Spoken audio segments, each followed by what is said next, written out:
So I don't know how successful I will be at saying what I want to try to say next, but I do want to take a shot at it while I'm still out here in the fresh air.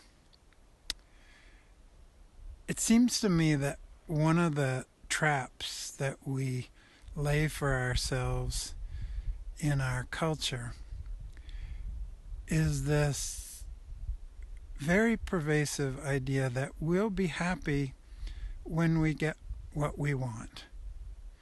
We will be happy when things are good. We will feel peaceful and contented when, however we define that, when our relationship is going well, when our kids aren't fighting with each other, when we have a job that feels satisfying and fulfilling to us, when people like us, when we're successful, when we get that promotion or that book published, or our brother isn't mad at us, or whatever it is, that's when things will be okay. And it's totally understandable that we want our lives to go well and that we want our relationships to go well and that we want to be successful and all of those things. The problem is that as someone who's sort of blown everything up, what what I begin to realize is that that focus on being happy by getting things to be the way we want them to be leads us to live in a way where we're always sort of striving towards something good and pretty much simultaneously running away from anything bad, especially anything bad about ourselves, but anything painful, anything difficult. We want to, in prison, there's so much focus on positive thinking, but positive thinking was just often layered over very negative conditions. And, I, you can see this everywhere in life. How many times when people ask us, "So, how are you?" "Oh, I'm good. I'm good." Uh, as though we're trying to convince ourselves, as though there's only one right answer. Um, and one of the things that happened to me before, during, and after prison was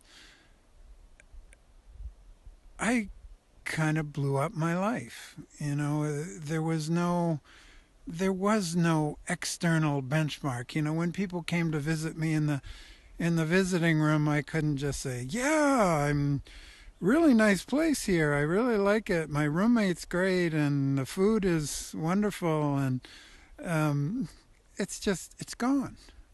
All the external, and it wasn't just about prison. I had functionally destroyed my life and harmed a lot of other people in the process. So there was no comfort.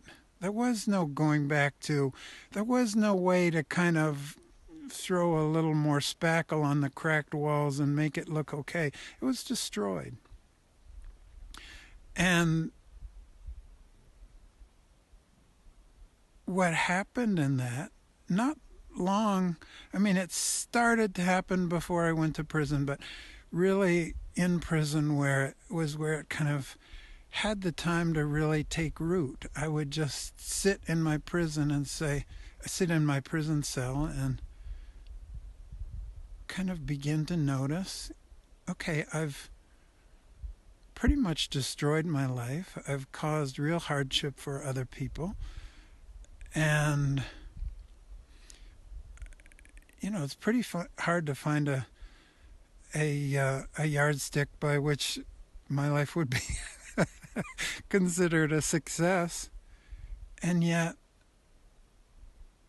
something in me began to realize, you know what, actually,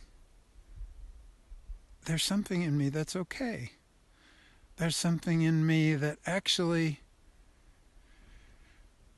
takes a deep breath and begins to realize there's no old image to hold up anymore, so I can kind of relax and notice that away from that striving and that kind of rat race and that perpetual pressure towards something that will make me okay and make me feel okay and make life okay. Life actually is okay. Sitting in prison, locked inside my cell with a guard who bangs on my door when he walks by just to piss me off. And still, things are okay. I found a kind of freedom and peacefulness through a doorway that was in the exact opposite direction of what I had expected. More soon. Thank you so much for listening, and I will be back soon. Best all of you.